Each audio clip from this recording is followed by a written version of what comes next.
Hello, everybody. This is Hondo Carpenter, your Las Vegas Raiders beat writer on SI and the host of the Las Vegas Raiders Insider Podcast. Thank you for joining me today.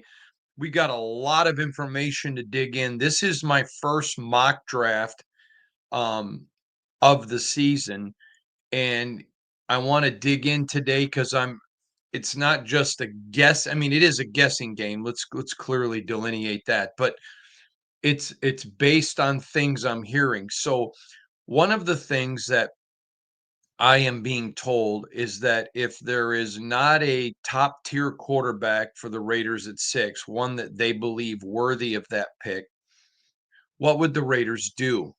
I told you that when I was at the Super Bowl, one of the things I kept hearing from NFL people is they thought the Raiders would make a trade.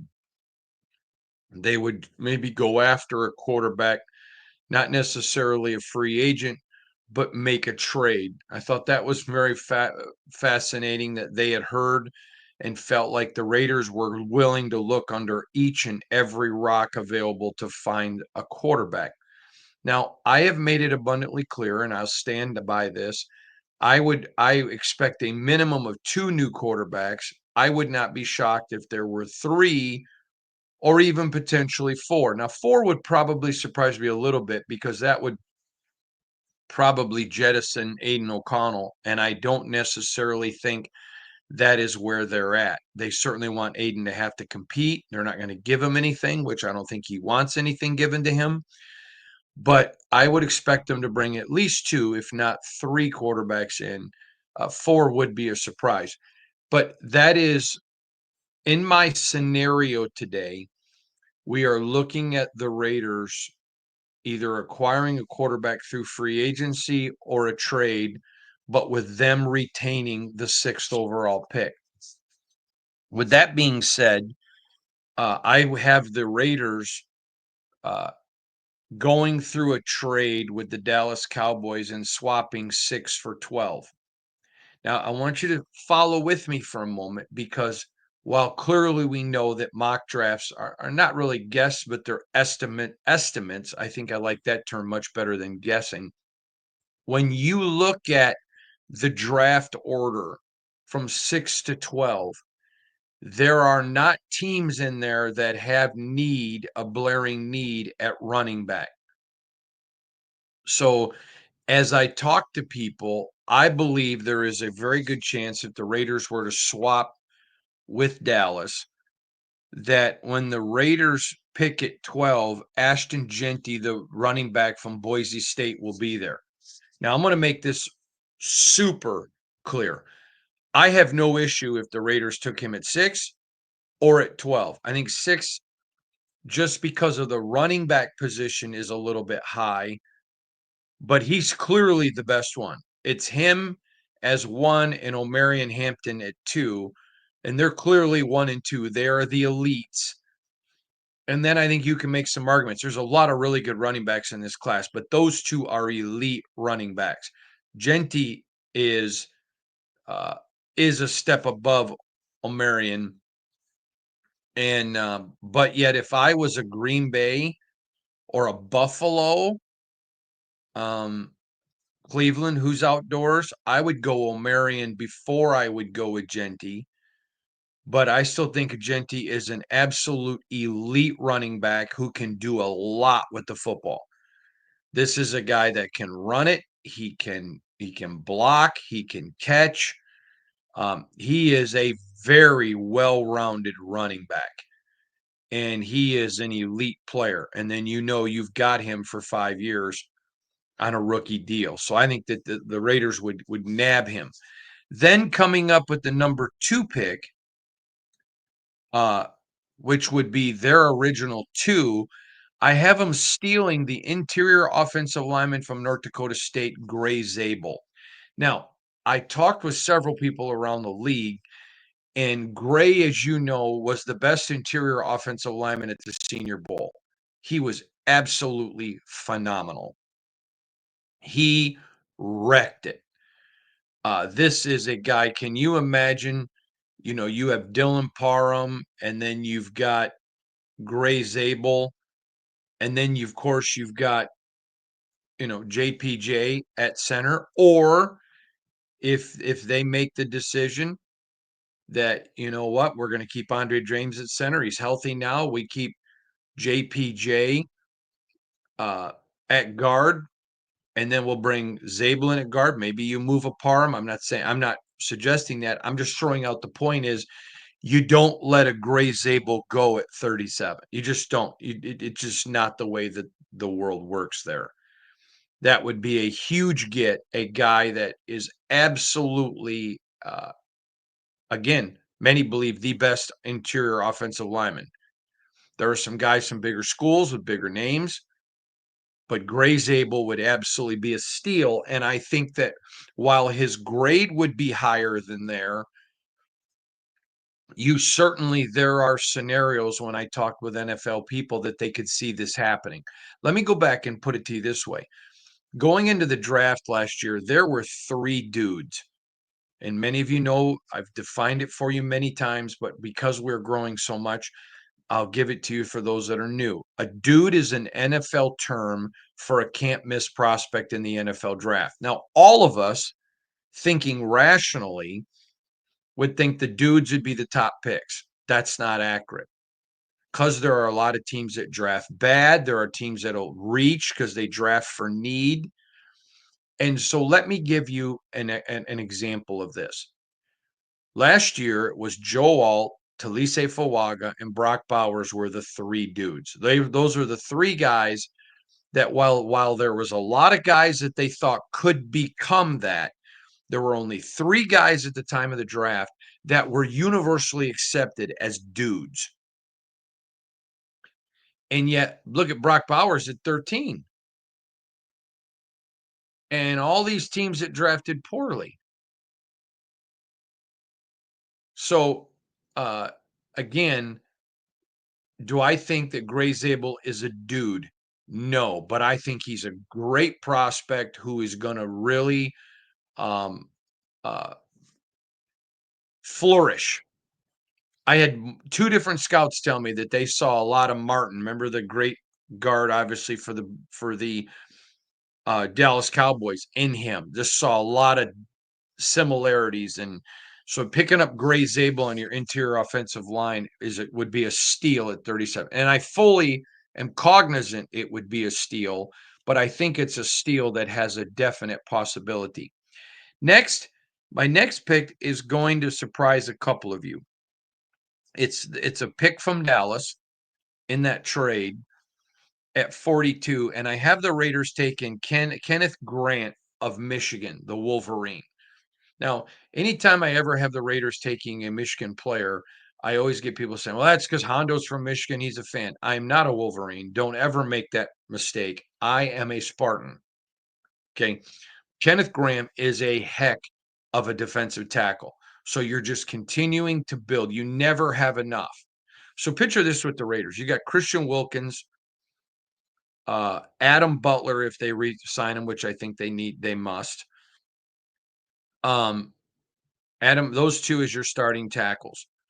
You've got Max, who you signed to a long-term deal, and let's say you get it done with Kuntz. Okay, there's your 4. You've got Tyree Wilson.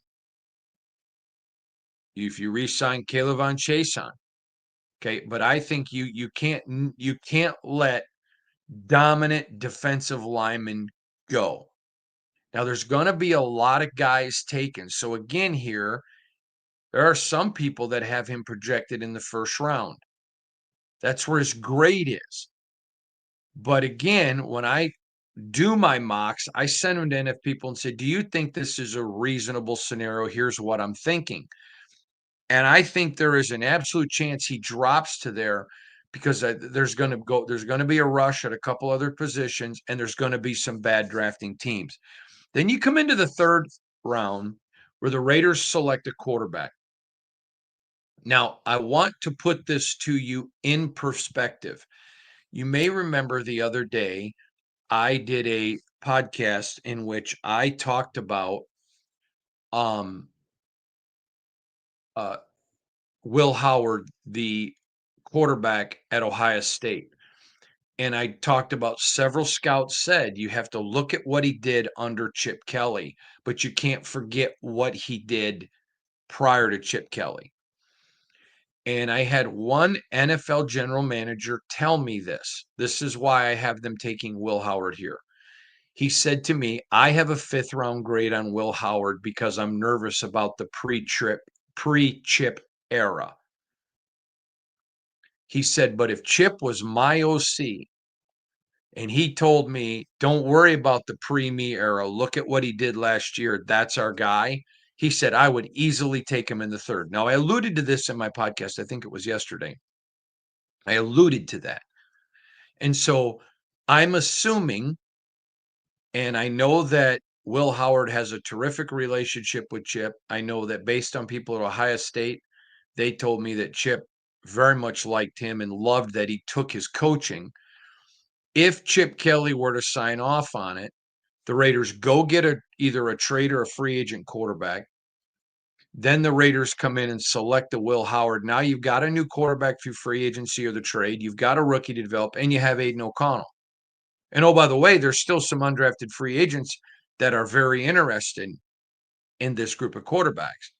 But I have them taking Will Howard with that 3rd pick, the quarterback out of Ohio State, who runs what Chip's offense is. You may remember he makes the throws. If you didn't watch yesterday's podcast, go back and watch it to really get his scouting report.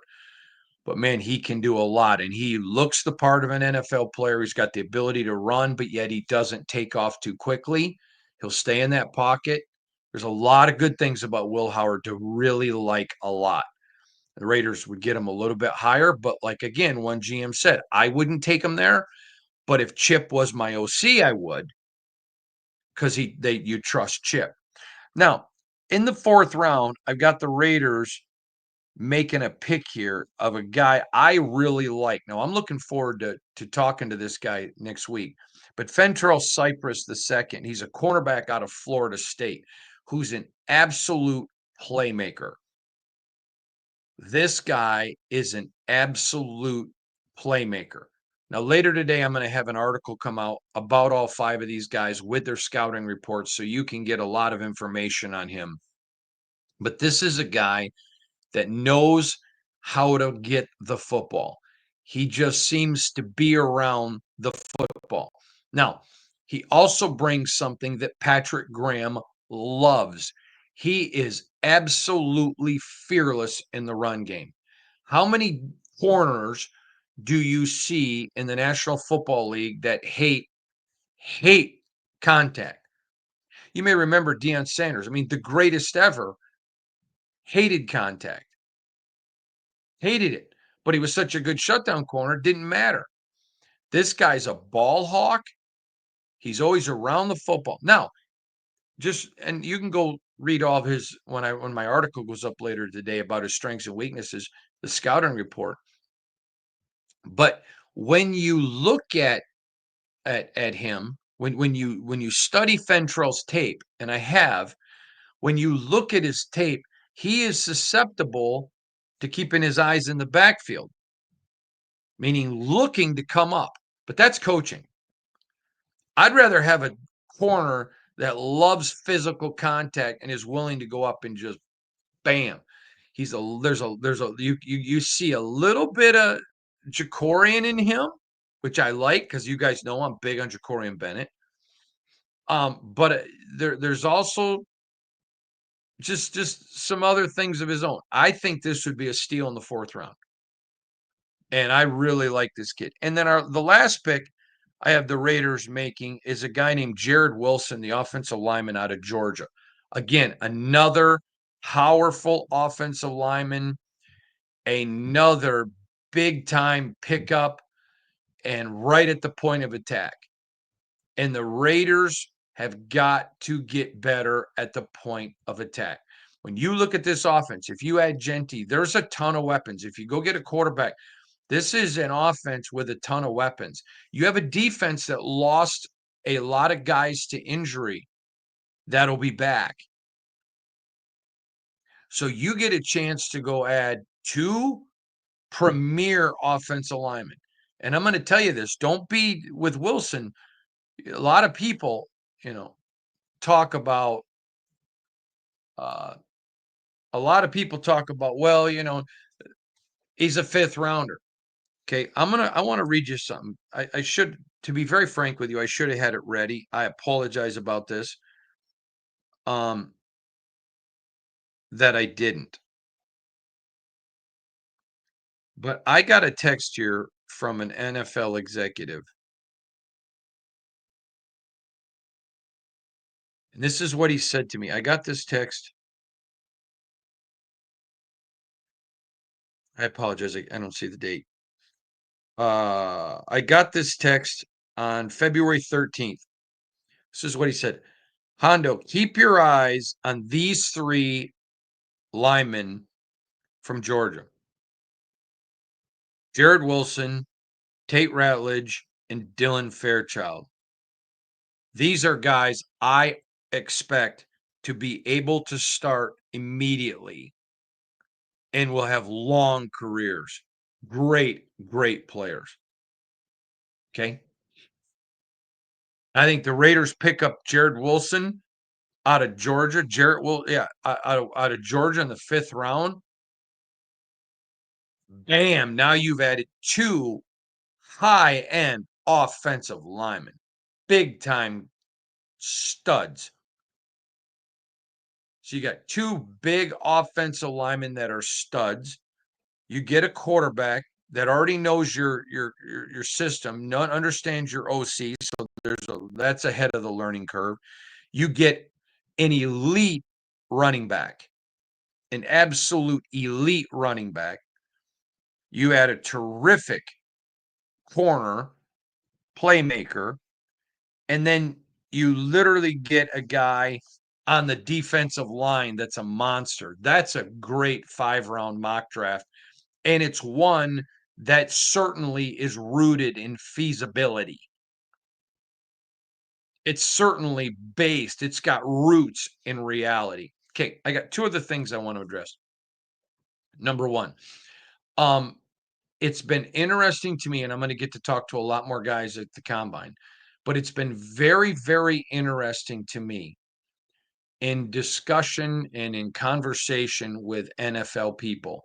Remember how I've told you before how the pendulum in the NFL loves to swing? I've been doing this a long, long time. And you always see the NFL, you'll see a team, oh, we need a defensive coach.